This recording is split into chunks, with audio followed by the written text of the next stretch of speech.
দর্শক 2026-এর ফেব্রুয়ারি মাসের জাতীয় সংসদ নির্বাচন সামনে রেখে রাজনীতির মেরুকরণ কেমন হতে চলেছে, দেশের আইন শৃঙ্খলা থেকে ভোটের রাজনীতির প্রচারণা কতটা জনবান্ধব পরিস্থিতি বিরাজ করছে এই মুহূর্তে, রাজনীতির ময়দানে নানা প্রান্তের এই সব নানা প্রশ্নের চূড়ান্ত উত্তর পেতে চাইছে আসলে বাংলাদেশের জনগণ।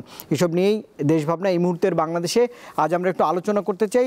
আজ যে বিষয়টি আমরা ঠিক করেছি, রাজনৈতিক সংকট, নির্বাচন আসলে কোন পথে, এই বিষয়ে আলোচনা করবার জন্য দুজন অতিথিকে আমি স্টুডিওতে আমন্ত্রণ জানিয়েছি। আমার সঙ্গে রয়েছেন একদমই সর্ববামে রাজিকুজ্জামান রতন, সহকারী সাধারণ সম্পাদক, বাংলাদেশের সমাজতান্ত্রিক দল। রতন ভাই, আপনাকে স্বাগত জানাচ্ছি। একই সঙ্গে আমার সঙ্গে রয়েছেন এম এ আজিজ, প্রধান সম্পাদক দ্য ফিনান্সিয়াল পোস্ট। আপনাকেও আমন্ত্রণ জানাচ্ছি এম এ আজিজ। শুরুতেই রাজিকুজ্জামান রতন, আপনার কাছে জানতে চাই যে একদম ক্যালেন্ডারের হিসাবে যদি আমি ভুল না করি 15 মাস 26 দিন হতে চললো এই অন্তর্বর্তীকালীন সরকারের সময়সীমাটায়। এই মুহূর্তে আমরা বিজয়ের মাস ডিসেম্বরে রয়েছি। প্রশ্ন দানা বাঁধছে, সেটি হচ্ছে যে যত দিন গড়াচ্ছে আপনি রাজনীতির মানুষ কি মনে করছেন যে আমরা এগিয়ে যাচ্ছি না একটু খানিকটা পিছিয়ে গেলাম? দেশের প্রশ্নে আমরা কি জুটবদ্ধভাবে একতা দেখাচ্ছি কিনা, নাকি ব্যক্তি ও দলের যে বাতাবরণ রয়েছে ক্রমেই সেখান থেকে আমরা বিচ্ছিন্ন হয়ে পড়ছি? আপনার একটু বিশ্লেষণ দিয়ে শুরু করতে চাই। ধন্যবাদ। বিজয়ের মাসে আমাদের বারবার একটা হিসেব নিকেশ করতে হয়। যে স্বপ্ন নিয়ে আমরা লড়াই করেছিলাম, যে সম্ভাবনার বীজ রোপিত হয়েছিল বিজয়ের মধ্য দিয়ে, আমাদের স্বপ্নগুলোকে হাতছাড়া হয়ে গেল? সম্ভাবনার বীজগুলো কি অঙ্কুরে বিনষ্ট হয়ে গেল? গত 54 বছর ধরে আমরা প্রতিটি বছর যায়, আমরা রেকর্ড একটা করে বছর বাড়াই। 52, তারপরে 53, তারপর 54, তারপরে 55, এরকম করে গুনবো এবং আমরা শুধু হাহাকার করব। আজ থেকে 54 বছর আগে কি অপরিসীম সাহস নিয়ে দেশের তরুণ যুবকরা ঝাঁপিয়ে পড়েছিল যুদ্ধে। আমাদের মায়েরা কি দুঃসহ যন্ত্রণা সহ্য করেছেন, আমাদের বোনরা কি বিনিদ্র রাত যাপন করেছেন, আমাদের 30 লক্ষ মানুষের রক্তে আর 2 লক্ষ মা বোনের চোখের জলে ভিজিয়েছিলাম যে মাটি, সেই মাটি আমরা কতখানি পবিত্র রাখতে পেরেছি। একসময় জাহানুর ইমাম বলেছিলেন না যে আমার রুমির মতো শত শহীদের রক্তে ভেজা যে মাটি, সেই মাটি মারিয়ে খুনিরা উল্লাস করবে, আমি মা হয়ে সেটা কীভাবে সহ্য করি। ফলে এগুলো যেমন একদিকে তেমন দেশকে কেন্দ্র করে প্রচণ্ড আবেগ, আরেকদিকে অর্থনীতির কথা যদি বলি, যে এই দেশটা শোষণ করেছে ব্রিটিশরা 190 বছর, পাকিস্তানিরা 23 বছর। এই শোষণের বিরুদ্ধে লড়াই করব বলেই তো আমরা বারবার রুখে দাঁড়িয়েছিলাম। আমরা সামরিক শাসনের কবলে পড়েছিলাম বারবার, সেখান থেকে একটা গণতান্ত্রিক শাসনের কথা বলেছিলাম। তো আমরা সাম্প্রদায়িক বাতাবরণের মধ্যে থাকতে চাইনি, সে কারণে তো ধর্মনিরপেক্ষ পরিবেশ চেয়েছিলাম। ফলে মুক্তিযুদ্ধের সমস্ত আকাঙ্ক্ষাগুলো কেন্দ্রীভূত হয়েছিল সাম্য, মানবিক মর্যাদা, সামাজিক সুবিচার, এই 3 কথার মধ্য দিয়ে। ফলে আমরা পাকিস্তানি 22 পরিবারের শাসনের পরিবর্তে শোষণমুক্ত বাংলাদেশ চেয়েছিলাম, পাকিস্তানের সামরিক শাসনের পরিবর্তে গণতান্ত্রিক শাসন চেয়েছিলাম, এবং পাকিস্তানিদের আমরা বলবো যে নিবর্তনমূলক দেশের পরিবর্তে আমরা একটা মুক্ত গণতান্ত্রিক পরিবেশ চেয়েছিলাম। এই তো আমাদের আকাঙ্ক্ষা ছিল। তো কেন 54 বছর পরে আমরা যদি সাফল্যের দিকগুলো দেখি, সেগুলো একটা দিকে যদি দেখি, যে তখন আমাদের খাদ্য উৎপাদন ছিল 1,10,00,000 টন, এখন আমাদের খাদ্য উৎপাদন 4.5 কোটি টন। খাদ্য উৎপাদন 3 গুণেরও বেশি বেড়েছে। তখন মাথাপিছু আয় ছিল $110, এখন মাথাপিছু আয় হয়েছে $2,593। মাথাপিছু আয় বেড়েছে। তখন জিডিপি ছিল আমাদের $9 বিলিয়ন, অ্যান্ড জিডিপি হয়েছে আমাদের $450 বিলিয়ন। এগুলো সবই সাফল্যের দিক। অন্যদিকে বঞ্চনার দিক, তখন আমরা 7.5 কোটি মানুষ লড়াই করেছিলাম মুক্তির জন্য।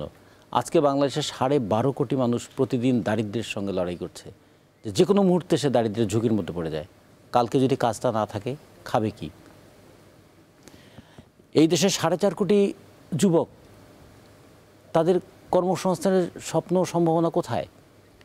এই বাংলাদেশে প্রায় 5 কোটির মতো ছাত্রছাত্রী কী লেখাপড়া শিখছে, সেটা কি বিশ্বমানের? বিশ্বমানের তো দূরের কথা, বাংলাদেশের স্ট্যান্ডার্ড স্যাটিসফাই করছে কি না সেটা।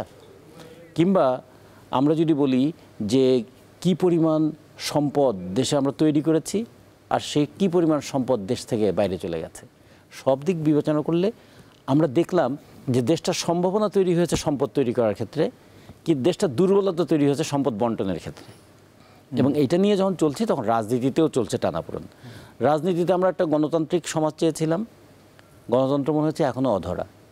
গত 3টা জাতীয় সংসদ নির্বাচনে পরে আমরা মনে করেছিলাম একটা সুষ্ঠু, অবাধ, গ্রহণযোগ্য নির্বাচন হবে, কিন্তু এখনও মনে হচ্ছে নির্বাচন একটা ছায়ার মতো, ধরতে গেলে দূরে সরে যায়। কেন এরকম হচ্ছে? কেন এই সন্দেহটা আমাদের মধ্যে তৈরি হচ্ছে? তার মানে কি ক্ষমতায় এমনই মধু আছে যে যে কেউ যে কোনোভাবে ক্ষমতায় বসলে সেখান থেকে তিনি আর উঠতে পারেন না, চলশক্তিরহিত হয়ে যান? ক্ষমতার আকর্ষণ কি মাধ্যাকর্ষণের টানের চেয়েও তীব্র, যে চেয়ার ছেড়ে আর উঠতেই পারেন না? নাকি চেয়ারে থাকার জন্য নানা ধরনের কূটকৌশল করতে হয়? এবারও দেখুন, বলা হচ্ছে যে নির্বাচনটা হবে, কিন্তু দেশের মানুষ আমাদেরকে জিজ্ঞেস করে, ভাই নির্বাচন কি হবে? তারপরে প্রধান উপদেষ্টা বলেছেন নির্বাচন হবে, নির্বাচন কমিশন বলছেন উপদেষ্টা হবে, বলে না শুনছি, তবে ঠিক আস্থায় আনতে পারছি না। তাহলে দেখুন, এত বড় একটা অভ্যুত্থান করলাম আমরা 2024-এ, এত রক্ত, এত জীবন দান, তার মধ্যে দিয়ে যে সরকার ক্ষমতা এলো, সেও কেন আস্থাটা রক্ষা করতে পারলো না, চাইলো না? কেন চাইলো না? ফলে এগুলো সব কিছু নিয়ে আমরা যদি বলি দেশের রাজনৈতিক পরিস্থিতিটা, আমরা সম্ভাবনার অনেকগুলো দরজা খুলেছে। যেমন একটা সম্ভাবনার দরজা যদি বলি, যে বাংলাদেশের মাটিতে যে কেউ গায়ের জোরে বেশি দিন টিকে থাকতে পারে না। আইয়ুব খান 10 বছরের বেশি পারে নাই, এরশাদ 9.5 বছরের বেশি পারে নাই, এমনকি 2014 থেকে 2024 এই 10 বছরের মধ্যে দৌড়দন্ত প্রভাবশালী আওয়ামী লীগও পারেনি। ফলে এইটা একটা বড় সম্ভাবনা যে ভবিষ্যতে কেউ যদি গায়ের জোরে জনগণের মতামতকে মানে দমন করতে চায়, তাহলে সেও কিন্তু 1 বছর 2 বছর 5 বছর একদিন তাকে উচ্ছেদ হয়ে যেতে হবে। এটা হলো একটা সম্ভাবনার দিক। সংকটের দিক কি? এত রক্তের পরে বারবার বিজয়গুলো আমাদের হাতছাড়া হয়ে যাচ্ছে, এবং এবার নির্বাচন নিয়েও সেই আশঙ্কাটাই তৈরি হচ্ছে। পরবর্তীতে আমি সেই ব্যাপারে একটু বলতে চাই। নিশ্চয়ই আসবো।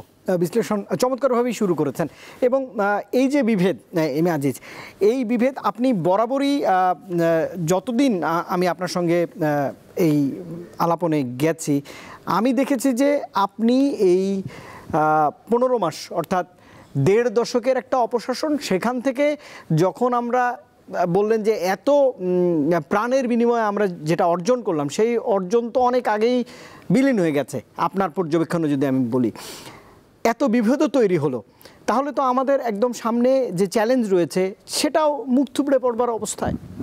ধন্যবাদ আপনাকে, ধন্যবাদ দর্শক শ্রোতাকে এবং রতন ভাইকে। রতন ভাই কিছু অর্থনৈতিক এবং পলিটিক্যাল সামাজিক অবস্থা নিয়ে বলল, আমি একটু ভিন্ন জায়গায় কথা বলি। দেখেন, দেশটা যে মুক্তিযুদ্ধ হয়েছে ডিসেম্বরে, সেখানে মূলত বৈষম্য এবং শোষণের বিরুদ্ধে, গণতন্ত্রের জন্য, মানবিক বাংলাদেশ, আইনের শাসন, সুশাসনের জন্য। আমরা কিন্তু 54 বছরে সেই জায়গায় আসতে পারিনি। আমি প্রত্যেকটা আন্দোলন হয়েছে, ধরেন 90-এর আন্দোলনও তো হয়েছে, রতন ভাইয়েরও নেতৃত্ব দিয়েছেন, আমিও ছিলাম। সুতরাং আমরা কিন্তু এই লক্ষ্যে আমরা উপনীত হতে পারিনি। মূলত আমি বলবো, আপনি লক্ষ্য করে দেখেন, যে দেশে শিক্ষায় যতটুকু অগ্রসর, সে দেশ উন্নয়নে ততটুকু অগ্রসর। আমি পরিষ্কার বলতে পারি। দেখেন, শ্রীলঙ্কায় 100% শিক্ষিত। শ্রীলঙ্কায় তো আমাদের মতোই অভ্যুত্থান ঘটেছে, সরকার পালিয়েছে, সব ছাত্র শিক্ষা প্রতিষ্ঠানে ফিরে গেছে, তারা সরকারে অংশ নেয় নাই। দেশ কিন্তু ঘুরিয়ে দিয়েছে, দেশ কিন্তু ঘুরিয়ে এক বাংলাদেশে ওই শ্রীলঙ্কার যে গভর্নর, সে গভর্নর হচ্ছে পৃথিবীর এখন বিখ্যাত গভর্নর, সে দেশটাকে ঘুরিয়ে দিছে।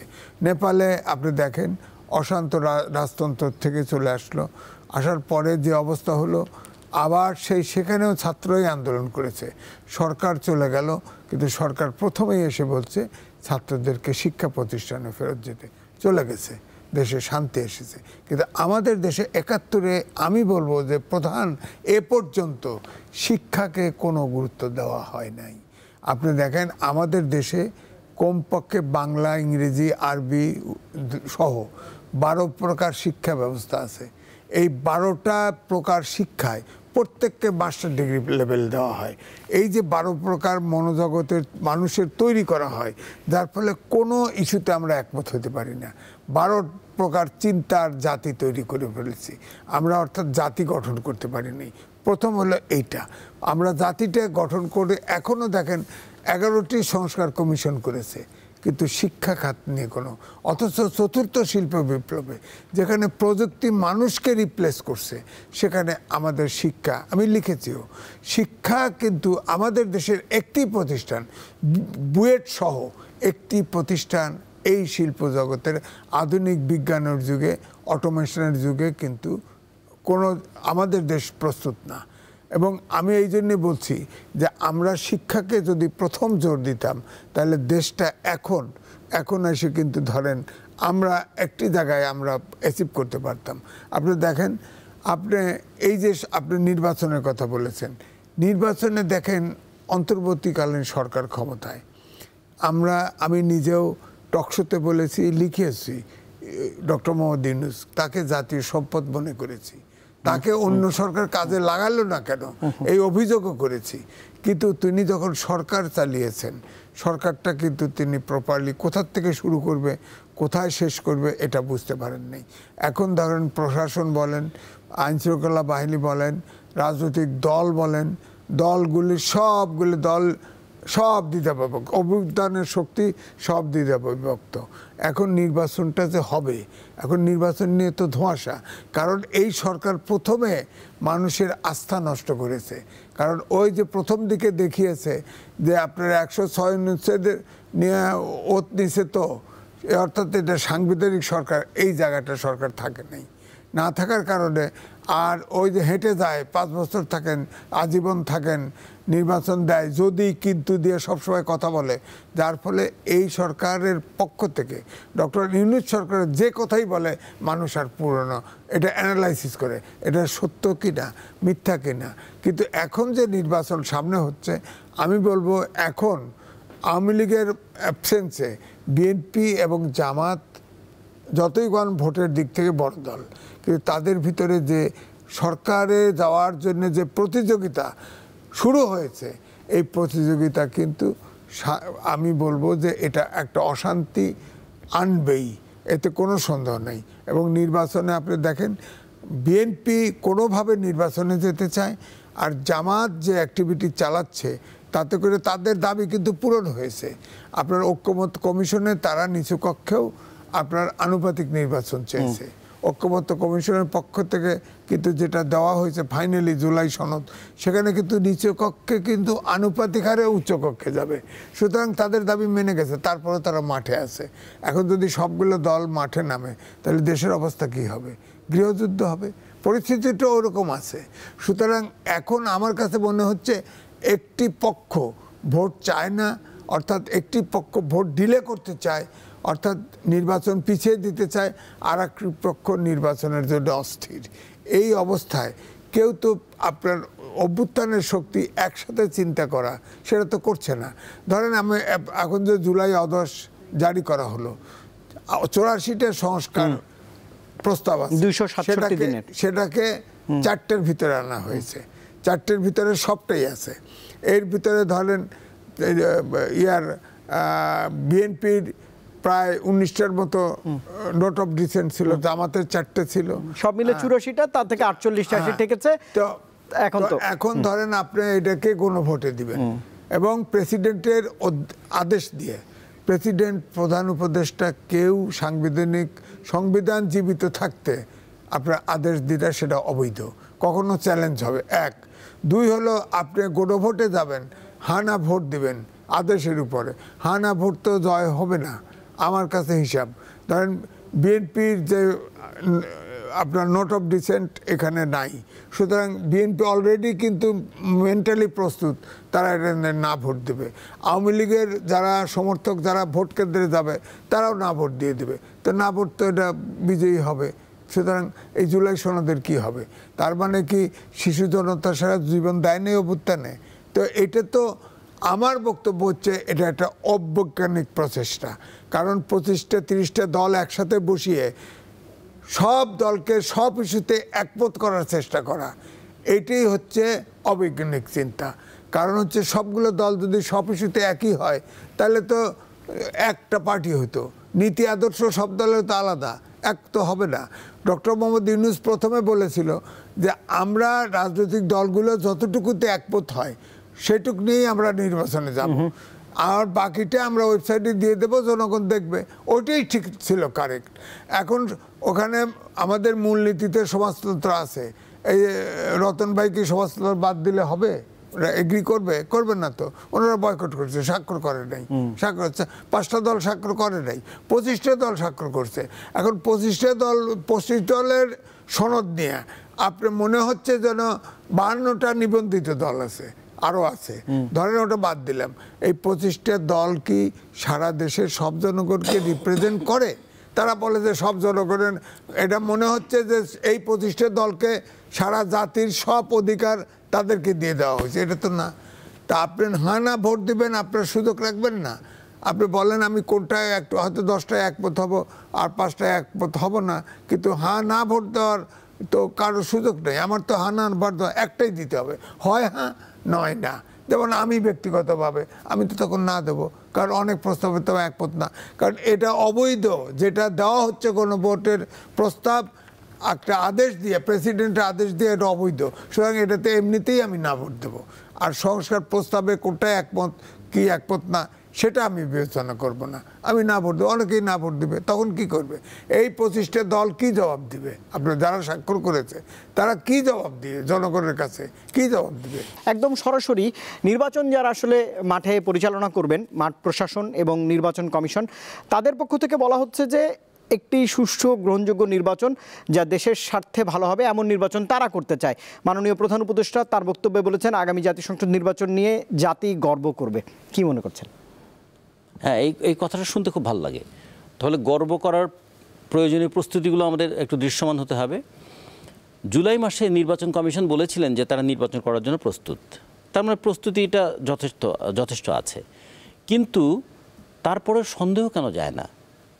সন্দেহ যায় না কারণ মাঠে এমন কিছু ঘটনা ঘটে, যেমন কালকেও নাকি একটা রাজনৈতিক দল আবার রিট করে দিয়েছেন। তো এগুলো কখনো কখনো মনে হয় কাউকে কি প্রভোগ করা হয়, কাউকে কি এইরকম মাঠে নিয়ে আসা হয় যে একটা অস্থিতিশীল পরিবেশ তৈরি করার জন্য, একটা নতুন ধরনের বিতর্ক তৈরি করার জন্য এবং অ্যাটেনশনটাকে ডাইভার্ট করে দেওয়ার একটা পরিস্থিতি তৈরি করার জন্য। আমরা মনে করি নির্বাচন ছাড়া এই সরকারের ক্ষমতা হস্তান্তরের আর কোনো সম্মানজনক পথ নেই। এই সরকার অভ্যুত্থানের মধ্যে দিয়ে এসছে, তাহলে কি এই সরকার আরেকটা অভ্যুত্থানের মধ্যে দিয়ে চলে যাবেন? সেই অভ্যুত্থানটি কি গণ অভ্যুত্থান হবে, না সেনা অভ্যুত্থান হবে, নাকি এই সরকার একটা নির্বাচনের মধ্য দিয়ে শান্তিপূর্ণভাবে ক্ষমতা হস্তান্তর করে চলে যাবে? এই তিনটাই তো পথ আছে, কোন পথটা তিনি বেছে নেবেন? যদি নির্বাচনের মধ্য দিয়ে ক্ষমতা থেকে চলে যান, তাহলে তাকে তো নির্বাচনের জন্য প্রয়োজনীয় ব্যবস্থাগুলো নিতে হবে। এখন নির্বাচনের সুষ্ঠু পরিবেশ না হওয়া পর্যন্ত নির্বাচন করাটা যাবে না, এরকম আজকে আবার কেউ বলে ফেললেন। আচ্ছা, এ যাবৎ তো 12টা নির্বাচন হয়েছে আমাদের। সর্বশেষ যে 2024 সালের 12তম নির্বাচনে তো নির্বাচনের 12টা বাজিয়ে দেওয়া হয়েছে, সেটা হলো আমি এবং ডামিন নির্বাচন। তার মধ্যেও কি সহিংসতা হয় নাই? হয়েছে। নিজেরাও তো মারামারি করেছেন, তাই না? আবার 2014 সালের নির্বাচন করা এবং নির্বাচন না করা নিয়ে কি সহিংসতা হয় নাই? হয়েছে। 18 সালের রাতের নির্বাচন, 18 সালে যে দিনের ভোটটা রাতে হয়েছে, সেখানেও কি সংঘাত সহিংসতা হয় নাই? হয়েছে। ফলে সংঘাত সহিংসতাটা হয়, এটাকে কতটা কমানো যায় সেই ব্যবস্থাটা করতে হবে। রাজনৈতিক দলগুলোকে কমিটমেন্টে আনতে হবে, প্রশাসন এবং পুলিশকে নিরপেক্ষ ভূমিকা পালন করতে হবে।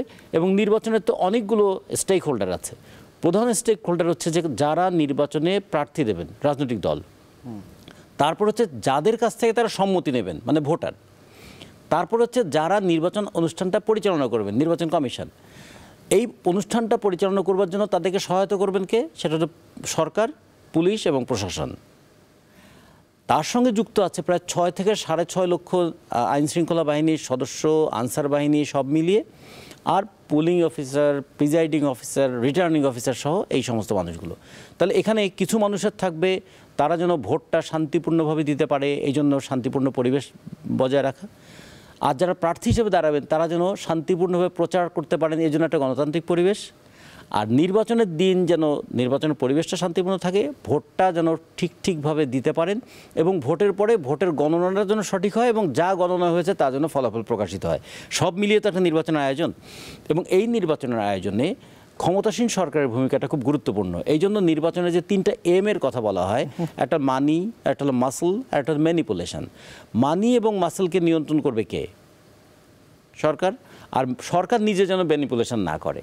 তো এই 3টা বিষয়কে যদি আমরা বিবেচনা করি, তাহলে নির্বাচনের জন্য উন্মুখ হয়ে আছে যে দেশটা, অথবা নির্বাচন না হলে উপায়হীন যে পরিস্থিতি, হয় নির্বাচনের বাধ্যবাধকতা, উপায়হীনতা অথবা নির্বাচনের প্রত্যাশা, এই দুটোকে যদি পূরণ করতে হয় নির্বাচনটাকে তো সুষ্ঠু করতে হবে। এটা হলো এক। 2 নম্বর হচ্ছে নির্বাচনের প্রচারণাটা কেমন হবে।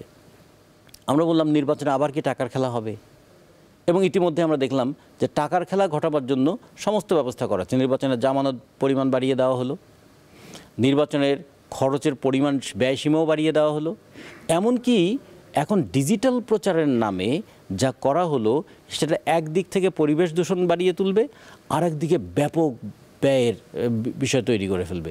তাহলে নির্বাচন কি শেষ পর্যন্ত টাকাওয়ালাদের ব্যাপার হবে?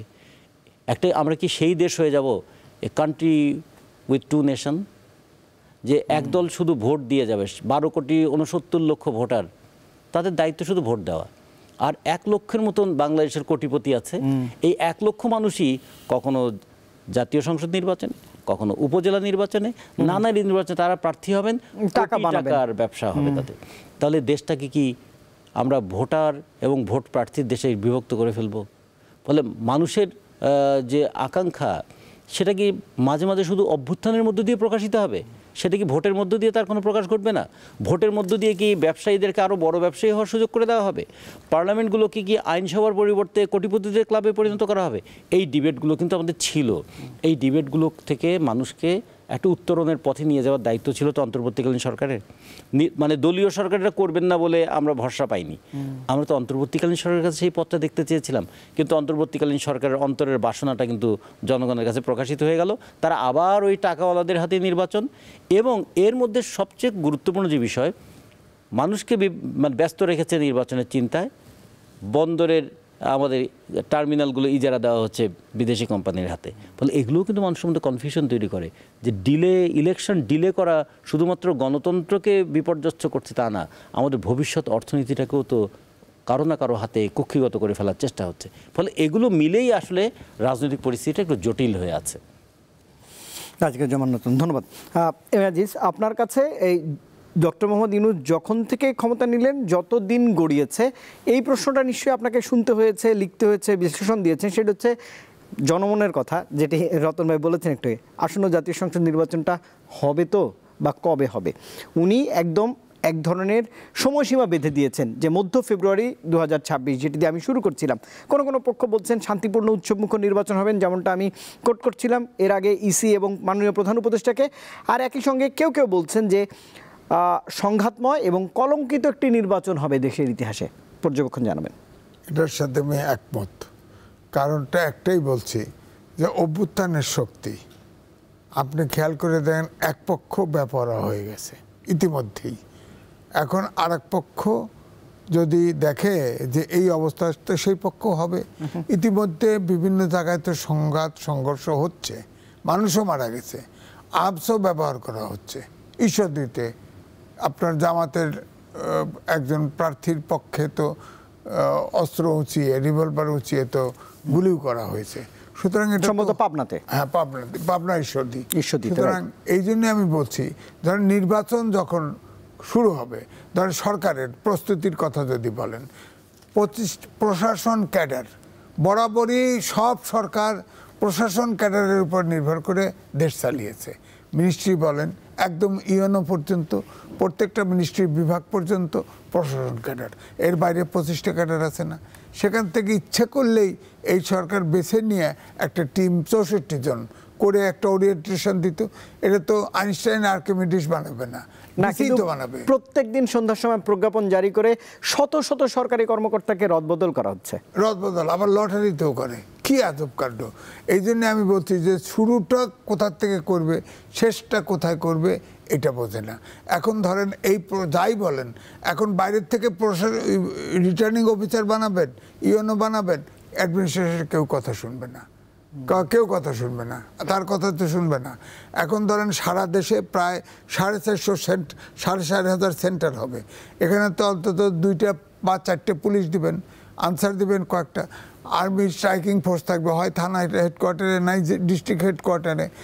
ইতিমধ্যে দেখবেন যদি সংঘাত কোনো সেন্টারে, ধরেন শত শত বড় দল ছোট দলের সমর্থক নেতাকর্মী জড়ো হয়ে থাকবে, তারা যদি মনে করে আমি হেরে যাচ্ছি, বাক্স নিয়ে ধান খেতে পাট খেতে দৌড় দেবে, 5টা 4টা পুলিশ ঠেকাতে পারবে বলেন আপনি? এই জন্যে বলছি যে প্রস্তুতি। আমার বক্তব্য হচ্ছে এই সরকার আগের সরকারগুলোকেই অনুসরণ করতে গিয়েও পারছে না। শুরু যেখানে করবে, ভারতে এক মাস ব্যাপী ইলেকশন হয় না? আপনি আমার দেশটা ভাগ করতে পারতেন তো। 1 মাস না করেন, 2 সপ্তাহ করেন, কিন্তু না, কারণ রাজনৈতিক দল ঐক্যবদ্ধ অভ্যুত্থান করছে, একসাথে সবার ইন্টারেস্ট অভ্যুত্থান করছে। আমি বলবো এখন এক হতে পারে না কেন? এই যে দলের সংস্কার, এটা তো দরকার, আমাদের দেশের তো সংস্কার দরকার আছে। আপনারা একমত হয়ে, সংসদ ছাড়া তো এটা পাশ হবে না, আইন হবে না। আপনারা একমত হয়ে সবাই স্বাক্ষর করতেন, করে সেটা সম্মত হয়ে আপনারা সংসদ নির্বাচন করেন, সংসদ বসলো, সবাই আন্তরিকভাবে সেটা অভ্যুত্থানের শক্তি, সবাই একমত হয়ে পাশ করলেন, আইন হয়ে গেল।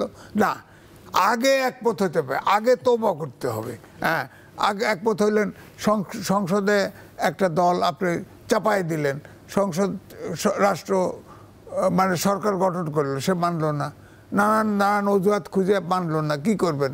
সুতরাং ঐক্যমত কমিশনের ঐক্যমতটা দরকার ছিল এইভাবে, যে যে ইস্যুতে একমত হওয়া যায় সেটা নিয়ে বাকিটা ম্যানিফেস্টো চলে যাবে, এরকম হওয়া উচিত ছিল।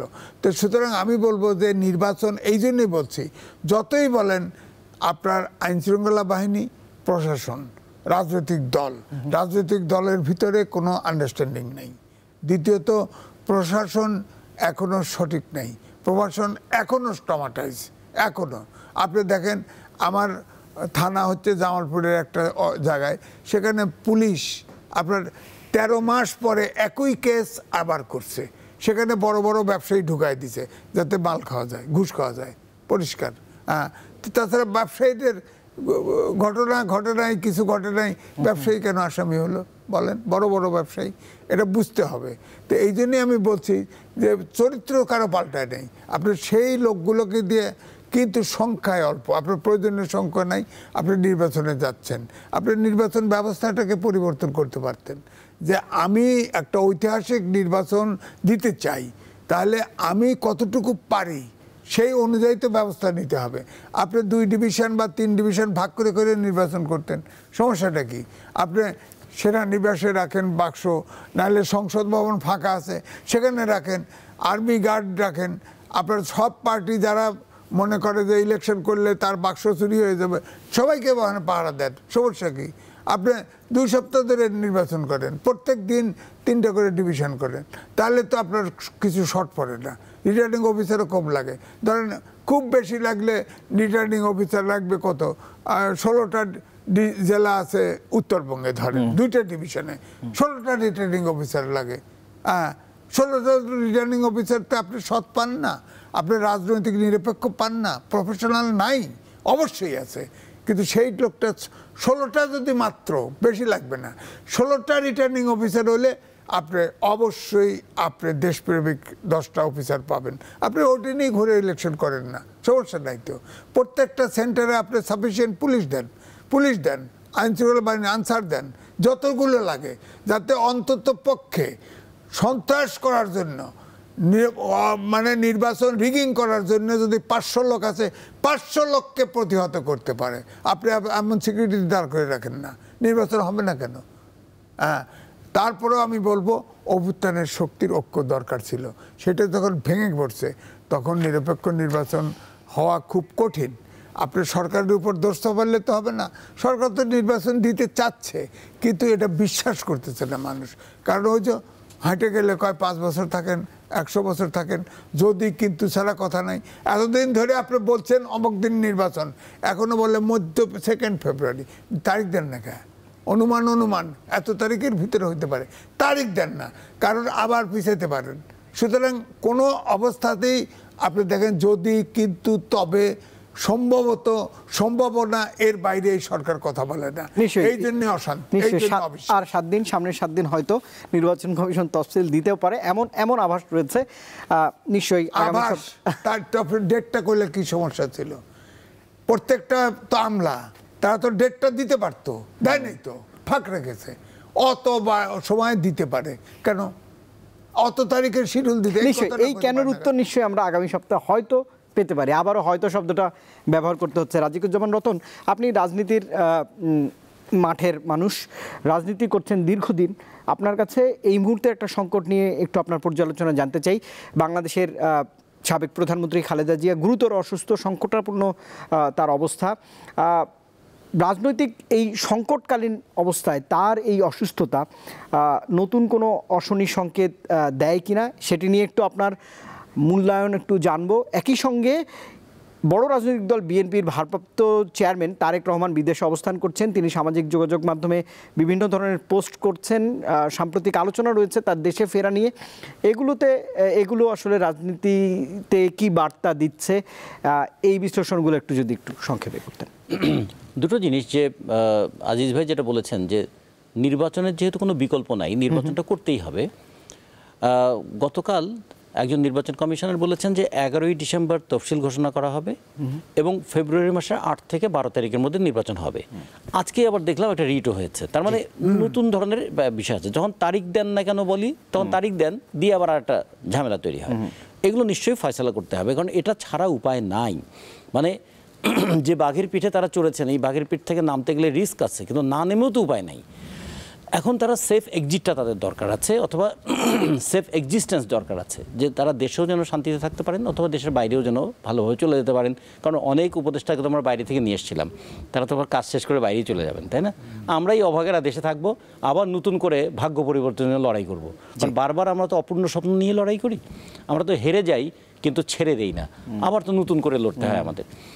এরকম পরিস্থিতিতে যদি এখন খালেদা জিয়ার কথা ভাবি, খালেদা জিয়ার যে জীবন মৃত্যুর সন্ধিক্ষণে তিনি আছেন, যদি প্রচণ্ড মনের জোর এবং চিকিৎসকদের সহযোগিতা নিয়ে তিনি সুস্থ হয়ে ফিরে আসেন, খুবই ভালো। যদি সবচেয়ে খারাপটাও হয়, তাহলে কি হবে? তাহলে খালেদা জিয়াকে কেন্দ্র করে যে ইমোশন তাদের দলের কর্মীদের আছে, এই ইমোশনটা আরও বাড়বে এবং আগামী নির্বাচনে বিএনপির জন্য এটা হয়তো একটা পজিটিভ কাজ করবে। হ্যাঁ, দ্বিতীয়ত যে তাদের ভারপ্রাপ্ত চেয়ারম্যান দীর্ঘদিন দেশের বাইরে, তার পক্ষে কিন্তু দেশে আসাটা তখন একটু কঠিন হয়ে যাবে। কারণ তিনি আর ঝুঁকি নিতে চাইবেন না। প্রথমত তার মায়ের অনুপস্থিতি, দেশে এসে যদি আবার কোনো জটিলতায় বা প্যাচে পড়ে যান, সেই প্যাচে না পড়ে তিনি চাইবেন মায়ের প্রতি আবেগ অথবা তার দলের প্রতি তাদের কর্মীদের যে আবেগ, সেটাকে কাজে লাগিয়েই তিনি নির্বাচনটা ভালোভাবে করে তিনি যেন সেফলি দেশে আসতে পারেন, সেইরকম একটা পরিস্থিতি তিনি হয়তো ভাববেন, আমার ধারণা। জানি না তাদের বিএনপি তারা কি করবে, কিন্তু আমি আর একটা ভিন্ন দল করে আমার যেটুকু মনে হয়। কিন্তু সবচেয়ে বড় যে বিষয়টা, যে নির্বাচন না করলে যাদের লাভ হয় তারা কিন্তু সক্রিয়। নির্বাচন করলে দেশে কি সোনার পাথর বাটি হয়ে যাবে বলে আমরা তো মনে করি না। নির্বাচন হলে তো দুধের নহর বইবে তা তো মনে করি না। বরঞ্চ নির্বাচিত সরকারের অনেক চ্যালেঞ্জ রয়েছে, অনেক চ্যালেঞ্জ আছে। যেমন শিক্ষকরা রাস্তায় পড়ে আছে, তাদের দাবি নিয়ে সরকারি কর্মচারীরা আন্দোলন করছে, শ্রমিকদের মজুরির দাবি আছে, কৃষকদের ফসলের দাম আছে, সেগুলো নিয়ে আন্দোলন আছে। কিন্তু নির্বাচিত সরকার হলে আমরা তার কাছে দাবিটা করতে পারবো, তার একটা জবাবদিহির প্রশ্ন থাকবে, এবং তিনি যদি তার কমিটমেন্ট ফুলফিল না করেন, আগামী নির্বাচনের জনগণ তাকে জবাব দেবে, এরকম একটা পরিবেশ তৈরি হবে। আমরা এই জন্যই মনে করি যে নির্বাচিত সরকার অনির্বাচিত সরকারের চেয়ে ভালো। কিন্তু নির্বাচিত সরকার হলে আমাদের সবার দাবি পূরণ হয়ে যাবে তা নয়। নির্বাচিত সরকার এলে আমরা দাবিটা যুক্তিসঙ্গতভাবে উপস্থাপন করতে পারবো। দাবি যদি তিনি না মানেন, তাহলে তার জন্য আন্দোলন হতে পারে, এবং পরবর্তীতে দাবি মানার জন্য হয় সরকারকে বাধ্য করা অথবা পরবর্তী সরকারের কাছে আবার দাবি করা। মানে এটা একটা ডেমোক্রেসি, তো একটা প্রসেস। ডেমোক্রেসি তো আর কোনো ট্যাবলেট নয় যে আমি গুলিয়ে খেয়ে ফেললাম। এটা একটা প্রসেস, এবং এটা একটা ক্রমাগত developing process. Democracy and development কোন অর্থে? কনসাসনেসের ডেভেলপমেন্ট। গণতন্ত্রে যদি সচেতন উপলব্ধির বিকাশটা না ঘটে, গণতন্ত্র কিন্তু একটা সময় রুদ্ধ হয়ে গেলেও in the name of democracy সেটা কিন্তু অটোক্রেসির পার্ট হয়ে যায়। ফলে গণতন্ত্রের ক্রমাগত এই আমাদের বিকাশটা ঘটতে থাকবে, এবং আমরা মনে করি নির্বাচনের মধ্য দিয়ে আমরা একটা দাবি পূরণের পথে জনগণ অগ্রসর হবেন। অথবা যদি দাবি না মানেন, আবার হয়তো নির্বাচিত সরকারকে অভ্যুত্থানের মোকাবেলা করতে হবে।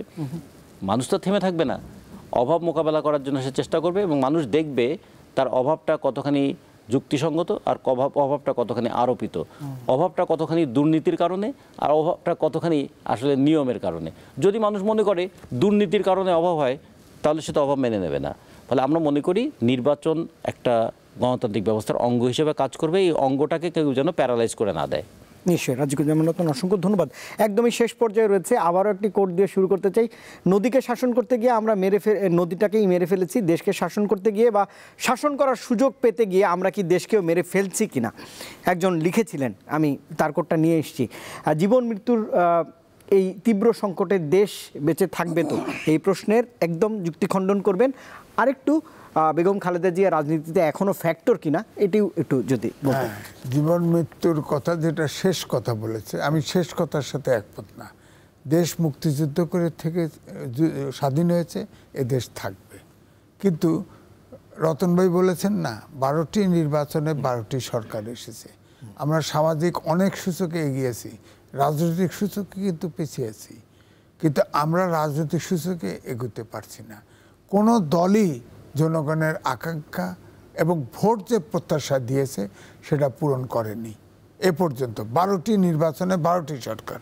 সুতরাং আমরা এবারে প্রত্যাশা পূরণ হবে এটা আমরা হলফ করে বলতে পারি না, কারণ অভ্যুত্থানের শক্তিরা দ্বিধা বিভক্ত এবং তাদের রাজনীতিও আলাদা। এমন অপশক্তিও মাথাছাড়া দিয়ে উঠছে যেটা আমাদের কাছে কাম্য না। সুতরাং আমি বলবো এইটা। আর দ্বিতীয়টা ধরেন ম্যাডাম বেগম খালেদা জিয়া, তিনি কিন্তু যাই বলেন না কেন শেষ পর্যন্ত তিনি জাতির প্রতীক হয়ে উঠছিলেন, তিনি ঐক্যের প্রতীক হয়ে উঠছিলেন। দেখেন সরকারের সাথে বিএনপির কিন্তু একটা টাগ অফ ওয়ার চূড়ান্ত পর্যায়ে গেছিল, অবিশ্বাস। সেখানে কিন্তু বেগম খালেদা জিয়া কিন্তু নেগোশিয়েট করে লন্ডনের বৈঠকটা কিন্তু করিয়ে দেয়। তো আমার মনে হয় জাতির দুর্যোগে এখন কোনো মধ্যস্থতাকারী কোনো নেতা থাকলো না। উনি যদি কোনো অঘটন ঘটে যায় তাহলে এই যে জাতীয় যে নেতা এটা আর থাকলো না। এই জন্য এই মুহূর্তে ওনার জীবন ফিরে আসুক এবং জাতির কর্ণধার হয়ে থাকুক, এটা আমরা চাই। দ্বিতীয়টা, উনি যদি ধরেন কোনো কারণে যদি না ফিরে আসেন তাহলে কিন্তু আমি যতই বলেন বিএনপি ক্ষতিগ্রস্ত হবে, হবে। এবং তারেক রহমান যে দেশে ফিরে আসা, এটা কিন্তু অনেকগুলো জিনিস যদি কিন্তুর উপর নির্ভর করছে, অনেক কিছু। ধরেন উনি ওখানে নাগরিক না, উনি পলিটিক্যাল অ্যাসাইলামে আছে। অ্যাসাইলামে যে দেশ থেকে যায় অ্যাসাইলামে, সে দেশে ফিরলে ওই দেশে আর তিনি ফিরতে পারেন না। তো এই মুহূর্তে তিনি এখন পরিস্থিতি যা, আমরা অনেক ইস্যু আছে যুক্তি দেওয়ার। আমরা -2 ফর্মুলায় আছি কিনা এটাও কিন্তু ভাবতে হবে। 1- হয়ে গেছে, অ্যানাদার ধরেন বেগম জিয়া জীবন মরণ সন্ধিক্ষণে আছে, তারেক রহমান মাইনাস হলে মাইনাস হয়ে যায়। তো সুতরাং এটাও কিন্তু ভাবতে হবে। কারণ আপনি বলেন আমাদের যখন এক্সপোর্টের উপরে কর বসিয়ে দেয় আমেরিকা, তখন এই সরকার গিয়ে গোপন চুক্তি করে আসছে। বলেন তো দেখি, অন্তর্বর্তীকালীন গোপন চুক্তি করতে পারে? তারপরে 2টে বন্দর দিয়ে দিছে, তাই দিছে না? পোর্ট দিয়ে দিছে না? বিদেশিদের পোর্ট দিয়েছে। তো এখন ধরেন আর একটা যদি এর ভিতরে গোপন চুক্তিতে থাকে যে মানবিক করিডোর দিয়ে দিবে। এই অঞ্চলে একমাত্র 80টা দেশে আমেরিকার ঘাঁটি আছে, সেনা ঘাঁটি আছে, একমাত্র এই সাবকন্টিনেন্টে নাই। এখন আমরা ভৌগোলিকভাবে খুব স্ট্র্যাটেজিক জায়গায় আছি। আমাদের এখানে বঙ্গোপসাগর আছে, যেখানে যে ঘাঁটির চুক্তি হয়নি এমন কি নিশ্চয়তা আছে? সুতরাং আমরার কাছে কোনো কিছু পরিষ্কার না। সুতরাং আমরা -2 দিকেও যেতে পারি, বলা যায় না, এই রকমটা যেতে পারি। সুতরাং এটাও মাথায় রাখতে হবে। অর্থাৎ আমরা একদম সমস্যার একটা কেন্দ্রবিন্দুতে আছি। আমি কিন্তু যুগান্তরে লিখেছিলাম আগে যে ভূ রাজনীতির ফাঁদে বাংলাদেশ। আমার কাছে মনে হচ্ছে এখন আমরা ভূ রাজনীতির ফাঁদে পড়ে গেছি।